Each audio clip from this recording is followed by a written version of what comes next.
Deputy Attorney General Rod Rosenstein defending the special counsel's indictment of 12 Russians for election meddling. Rosenstein pushing back against all those who say the move was political. Some critics argue against prosecuting people who live in foreign countries that are unlikely to extradite their citizens. I think that's a short-sighted view.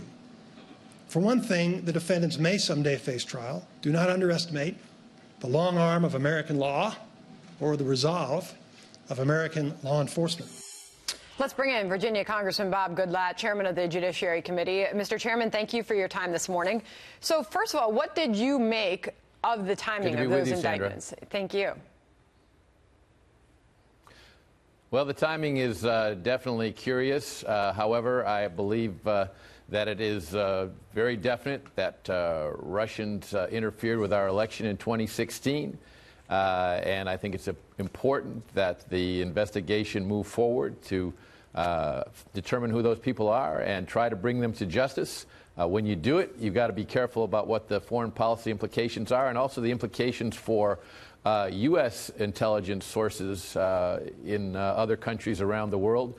We don't want to set a precedent that is going to endanger them with trumped-up charges against them. Well, he says that's a short-sighted view, and it's actually a good thing that these 12 Russians were indicted for meddling. What did you think of his defense of it? Mr. Rosenstein? Mm-hmm. Yeah, well, I think that the fact of the matter is that we, in our investigation, have said repeatedly from the outset that we do not want to in any way interfere with the investigation being conducted by the special counsel into Russian interference in our election. I will also say, however, that our investigation includes activities taken by the FBI and the Department of Justice in 2016 related to both the Hillary Clinton email matter and the so-called Trump-Russia collusion. That investigation was started in 2016, nearly a year before the special counsel was appointed, and we are in the process now of looking at all of those matters, and we're deeply concerned about how that investigation was conducted. And I should apologize to the audience. We do have a bit of a delay there, as you can see, a couple-second delay, but we'll try to get through it without much interference here. But, Mr. Chairman, if I could ask you about this big day yesterday, and that was involving ICE and Republican support of ICE with this vote passing in the House. But many of your colleagues just decided not to even have a take on the issue and just voted present. And I know you had some strong feelings about what that says about members in the House and not willing to vote on something and applaud the agents that are hardworking individuals that do work for ICE. Well, many of my Democratic colleagues in the House voted present, which I think is unconscionable. Here we have dedicated men and women who every day put their lives on the line. These are dangerous jobs, going after human smugglers, sex traffickers, drug smugglers, and people who are illegally entering the United States or are in the interior of the United States.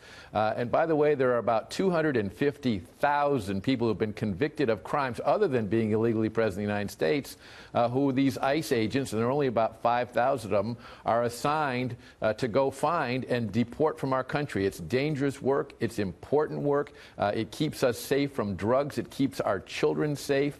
And for a candidate for office in New York whose views can only be characterized as socialist, who won a Democratic primary, to call for abolishing ICE, and then to see so many leaders of the Democratic Party jump in behind her and say, oh, yes, we should abolish ICE, that was outrageous. So we said, you know what, you have legislation, we'll put it on the floor. And they turned around and said, no, we're not going to vote for that. So we decided instead to put a Republican resolution offered by Congressman Clay Higgins on the floor that celebrates ICE, that commends these brave men and women, and they had the temerity to vote present. That's just ridiculous. Well, I know your Democrat colleague in the House, Jerry Nadler, said that he did so because he said it was a stunt on the part of Republicans to even hold this vote and that there are more important things to do.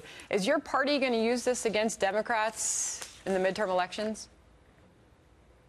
Well, It is so important that we address a whole host of areas of immigration reform. One of those big areas is making sure that ICE has not only the resources but also the changes in the law necessary so that they can properly do their jobs. And Democrats have blocked us at every step of the way. Every immigration bill we brought up, not a single Democrat has voted for them. And we've reached out, and we now have a new bill dealing with E-Verify and ag guest workers, where we have some Democrats joining us in co-sponsoring the legislation. So we're making progress in that regard, but I think the Democratic leadership is all about trying to demagogue this issue, and they did it with the ICE agents, and we had to call their hand on that. Chairman Bob Goodlatte, thank you for coming on the program this morning.